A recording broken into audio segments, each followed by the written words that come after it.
Welcome to Verbal Pick Video, where we give you a verbal image of life, and we are everyday people. Like to welcome you all to the show. You know, here on Verbal Pick Video, we like to give you what is called root knowledge, right?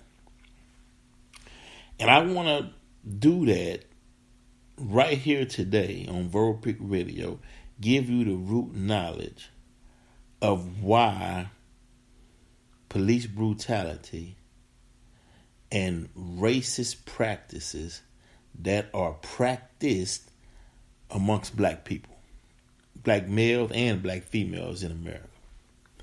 Now, we all know the start of the police force in America, or the fraternal order of police, got its start in catching runaway slaves, paddy rollers, right? But what we couldn't put our finger on is, why did it still persist from the 1800s until 2021, until the present day, right? Meaning, why wasn't it stomped out back in 1800s, 1700s? Why was it stopped out in the early 1900s? Why wasn't it stopped in 1980? Why wasn't it stopped in the year 2000, 2010, and now into the present day of 2021? Why is it still prevalent in today's time? So, to answer that question, I was sent information by a friend of mine, Jip, shout out to Jip, on this very issue. Now, what happens is, they will always find one who has a sort of, I don't know what you call it, charisma, a sort of way about themselves that can attract other people and that draws other people's attention so that they're able to get their ideology across and brainwash them in a sense. And they find this person, and that person's job is to continue on that same racist ideology that always been there, that's been prevalent since 1555. Right. Their job is to find that one to keep it going. And you would ask yourself, well, what's the purpose in that? Because now we're understanding, look, wherever you go and you see a heavy police presence, they deem that as a neighborhood that's not capable of monitoring themselves.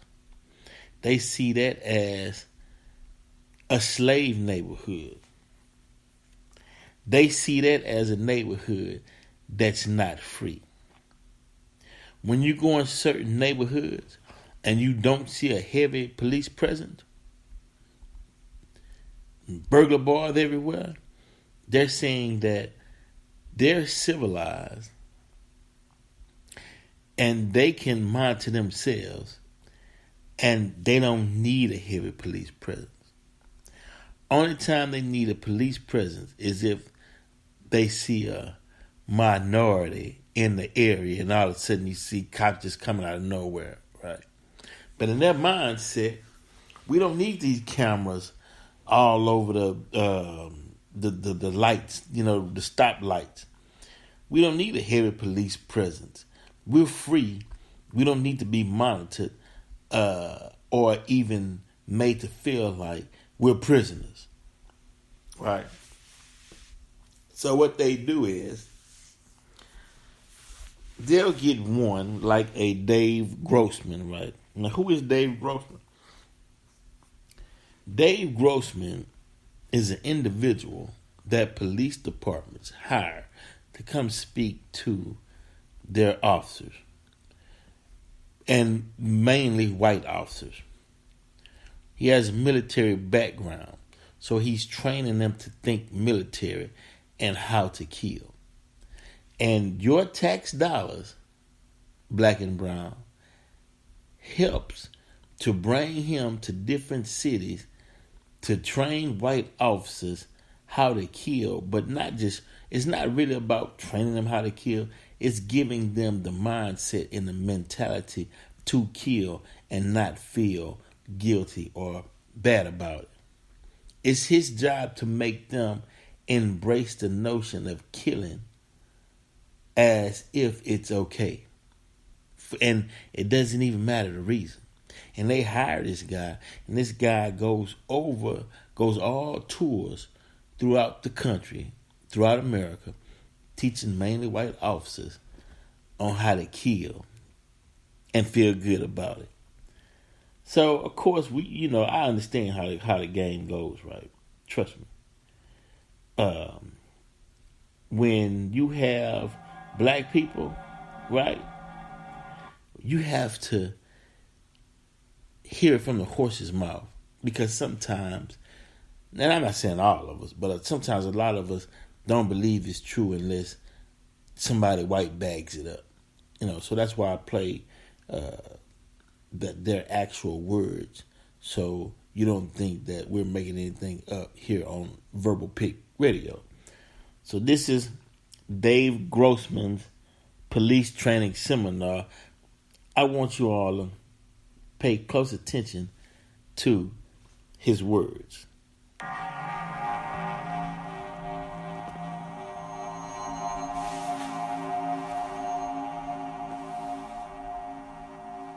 I am convinced from a lifetime of study, if you fully prepare yourself, in most cases, killing is just not that big a deal. For a mature warrior who's prepared themselves mind, body, and spirit for a lifetime, for a mature warrior who's killing somebody represents a clear and present danger to others, it's just not that big a deal. There's no wrong way to respond to killing. There's many ways people respond, and they're all the same. They're all okay. But if you could choose how you responded, I think you'd want to feel good about it, yeah? The satisfaction of hitting the target under the stress of combat, to do what you're trained to do, to stop a deadly force threat, to save lives, to save your own life. Some call it survive euphoria. It feels real good. Some people feel bad, they don't feel bad, yeah? Some people feel bad, they feel good about it, yeah? LAPD brought me out to do in-service day for the detective. LAPD detective in-service day is 600 people. One crusty old detective came up. She said, Colonel, you're the first one in 20 years to tell me it's okay to not feel bad about killing that guy. Yeah? A lot of people have been on the left end of the political spectrum, been driven crazy by the movie American Sniper. Yeah? Y'all see the movie American Sniper? By the way, the whole sheepdog piece, remember they had at the dinner table, the sheep, the wolf, and the sheepdog? That wasn't in the book. They got that straight from me. With my permission, they quoted whole sentences out of my stuff to put that in the front of the movie. It's pretty cool. But folks, a lot of people were deeply concerned that he didn't feel any remorse. He felt good about killing those guys. There's got to be something wrong with him. He should have felt remorse. He should have felt anguish. What do you think? Is something wrong with him? No. Nothing wrong with him. I've seen it hundreds and hundreds of times. For those who fully prepare themselves, it's just not that big a deal. Look, that's what we're up against, right? We're not through. Because Dave Grossman also stated that it's harder to kill one of your own kind. Easy to kill those who you don't consider to be of your own kind. What did he say? The LAPD had him out to give their in-service day. He's training over 600 detectives. And he knows how to go in and feed their mind this rhetoric. And when they go out on the street, they don't see us as one of them or human beings like them. They see us as a threat that has to be put down. Right? We giving you what we're dealing with out here in society as what? tax-paying citizens. All right.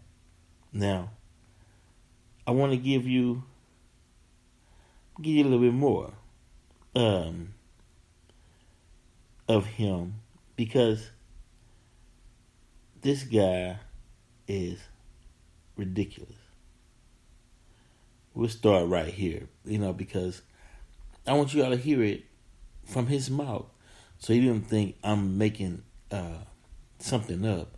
And that way, when you have information and when you gather information, it helps you better to make personal decisions about your life. Every kitchen is gone today. There is no action you can engage in that will not be on CNN and YouTube tomorrow morning. You don't have to like it. You got to accept it. It's called reality. There's cameras and umpires everywhere.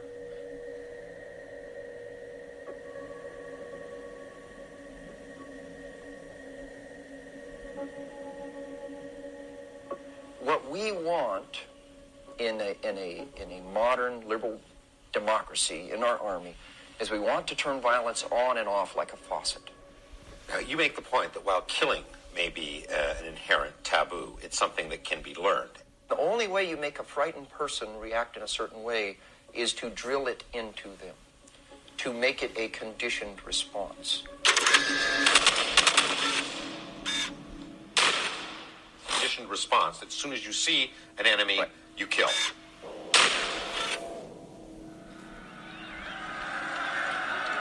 As soon as you see an enemy, you kill. Guess who? Every species, every mammal has a powerful built-in resistance against killing their own kind. Now you begin the process built of in orchestrating the instruments together in a symphony to where you don't kill your own kind.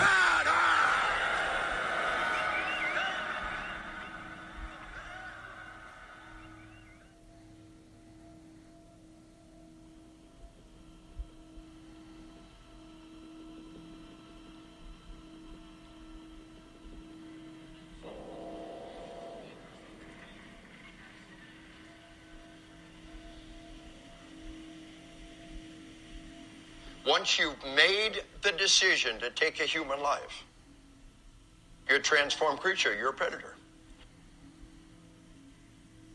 What does a predator do? They kill. Only a killer can hunt a killer. Are you emotionally, spiritually, psychologically prepared to snuff out a human life in defense of innocent lives? If you can't make that decision, you need to find another job.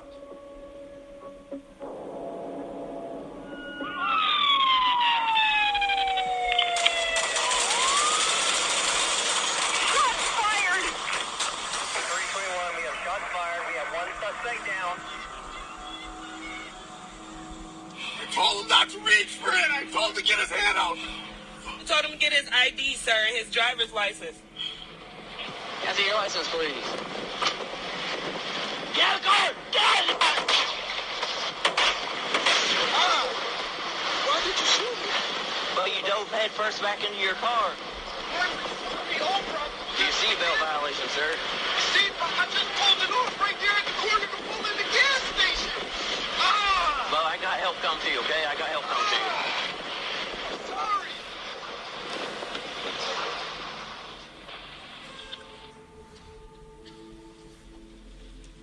Wow. They see us Whenever we as the survey threat. cops about use of deadly force, they consistently tell us that number one concern is what? Begins with an L. Lawsuits, liability, lawyers, I'm going to get sued. Do you understand you can be sued for not shooting? Stand there and do nothing while people are murdered. What do they call that? Cowardice, malfeasance, dereliction of duty, deliberate indifference, blood on your hands. We might call it assisted suicide, because the one that dies next might be you, yes? It's only one way out.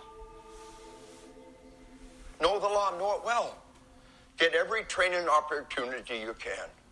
Don't be afraid of being sued. Everybody gets sued. Just a chance for overtime. Be afraid of being successfully sued.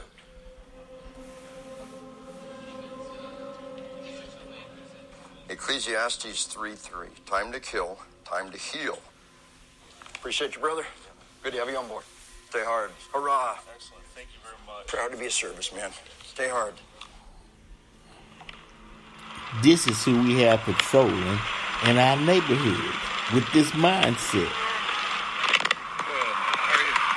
Sick. Reason I put George, your brake lights are out. Sir, I have to tell you, I do have a firearm on me. Don't reach for it, then. Don't pull it out. I'm not pulling it out. Don't pull it out.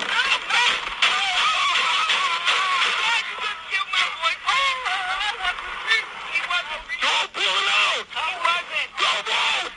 Fuck! Oh, man. Fuck!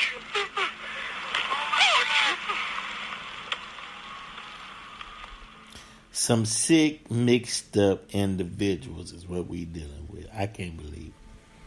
Oh, I can't believe it. No, I take that back. I can't believe it. That's what they do. You know. This is a little more we'll play. I just want to.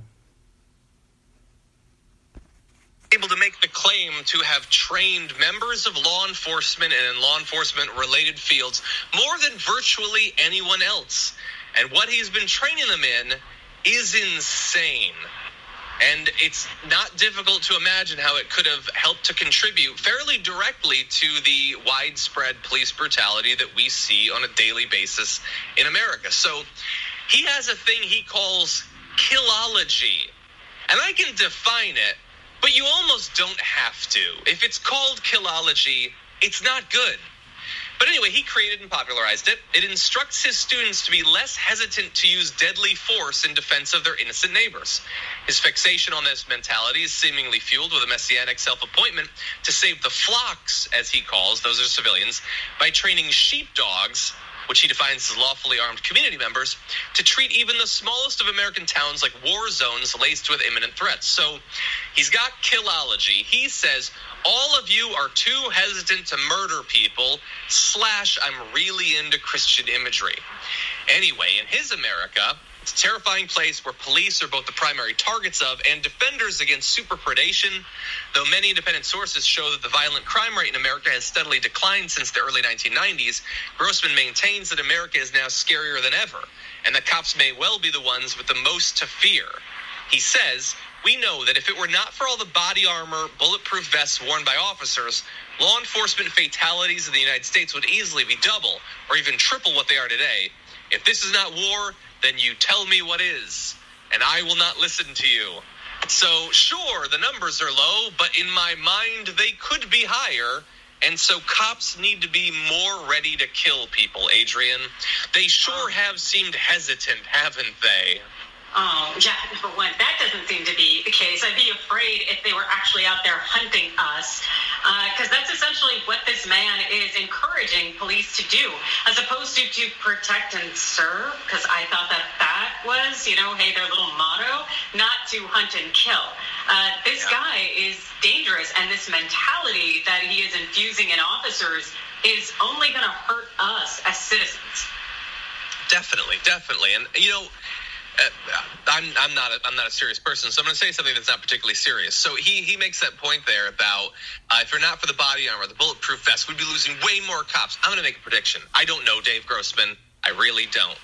I'm going to guess he's not against restrictions on armor-piercing bullets. I'm just going to put that out there. I don't know, but he seems really worried about bulletproof vests. We'll see if he's interested in stopping people from getting the technology that would be able to penetrate them. In any event, why is this significant? It's not just significant because he is off giving ballroom speeches that are going to convince people that they need to basically become mini Zimmermans.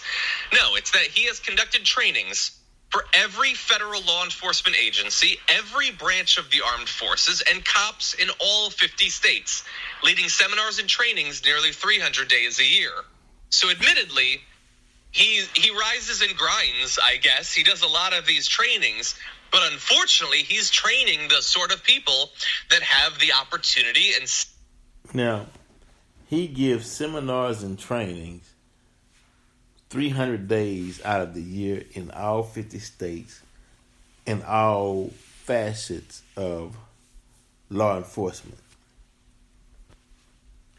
You don't think that the higher ups in whether it be the police force or any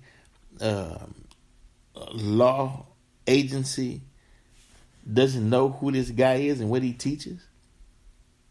Right? You don't think that he really is sanctioned to do so? You don't think they don't know about this guy and the rhetoric he uses? Preparing police officers in a warlike mindset to treat small and black and brown communities as if they were going into a war zone. Let me tell you something. I don't care what neighborhood it is. Right. It could be the most peaceful neighborhood on the planet, right? But you move the police officers in that neighborhood and they start patrolling, that neighborhood will become like a war zone. It's something that the mentality of these officers bring out the worst within the community. I don't know how they do it, but it's done that way. It's done that way. It's done that way. And our government officials know of this man, Dave Grossman. Now, he's telling them, don't worry about getting sued, right? Get out the car. You go down to unbuckle your seatbelt, bam, bam, they shoot you. They think you're reaching for a gun. They will use any and everything against you. Right? That's why they get mad and they scream at the top of their lungs when you have both hands out the window and he telling you to get out the car and you won't move. Right? Because he's looking for justified reason in his warped mind to say you're reaching for a gun. Now, why do they want to kill you, right? A lot of theories. One is we know that their population, their birth rate is at 0, so they're slowly becoming the minority, the colonizers in this people. They slowly becoming the minority soon. The population is dwindling. So they want to find some way to equal the numbers out, right? That's why I tell you, eat right, exercise, right? Don't get caught up in the COVID game. That's another way to knock some black folks off in brown, right? This man, Dave Grossman, creates a ideology that'll help knock some black and brown off, kill some off, to try to bring our numbers down because we steady growing. Don't fall for it. I'm just appalled that our black officials who know of this man is not out protesting his ideology, right? And as he said, it's harder to kill someone that looks like you, that's your own. He's saying it's harder to kill white people because we look like each other. We on the same team. I don't want to hurt white folk, but you black, brown, Asian, and others, yeah, we'll let the bullets fly on you. We don't have no remorse on that, right? And it doesn't matter the shade. The lightest to the lightest and the darkest to the darkest. If you're not white, his mentality is kill him. This is the one who trains and sets forth the agenda for all the police agencies. And he knows how to go in and drill that mentality into the minds of other police officers that killology. He knows how to teach his stuff. And that's what we're up against. See, you got to attack the root. All of these, shout out to Benjamin Crump. Benjamin Crump is doing a hell of a job. If I ever said something negative towards Benjamin Crump, I take all that back, right? Because I believe that over time he sees the bigger picture and it's frustrating, right? Right. So, and he's blossoming into a giant. So, big shout outs to the attorney, Benjamin Crump. We got decisions to make. You know, we got to look at this thing.